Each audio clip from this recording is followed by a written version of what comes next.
E dunque un bel parco partenti in questa prova, le abbiamo presentate le 6 protagoniste. Vanessa Andreetta, classe 1996, iscritta col miglior tempo 2:18:90, è proprio il tempo che le era valso la medaglia d'argento ai campionati italiani giovanili di Riccione nella primavera scorsa. Argento bissato poi nella doppia distanza dei 400 misti. Andreetta subito al comando, 30:59 davanti alla compagna di squadra del Nottoli Nuoto Veronica Lucchese, 31:21, e poi la Sinibaldi 31:65.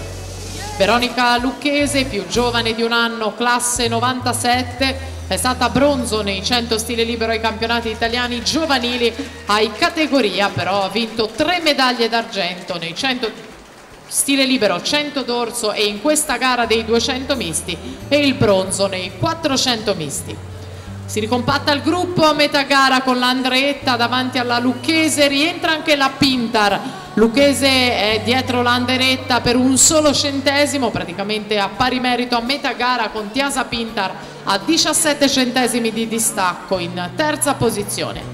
Il primato della manifestazione di Cinzia Sciocchetti, stabilito nell'edizione del 2006, 2:17:82 per la donna il primato regionale, stabilito proprio a Montebelluna nel 2007 in 2:18:67, il primato italiano, la miglior prestazione per questa categoria, 2:12:49 di Ludovica Leoni.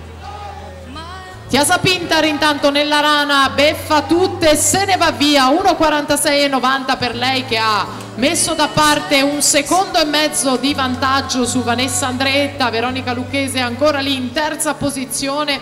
Quando siamo allo sprint finale è la più giovane delle 3, Veronica Lucchese, lo abbiamo detto, ha indossato i colori della nazionale italiana giovanile in Coppa Komen, 2 ori e 2 argenti per lei, ma intanto la portacolori del Gorenica Radovlica, Tiasa Pintar, va al tocco vincente, 2:18:68, sfiora anche il primato della manifestazione, 2:21:44 per la Andreetta. Veronica Lucchese 2:22:21, davvero una gara dall'altissimo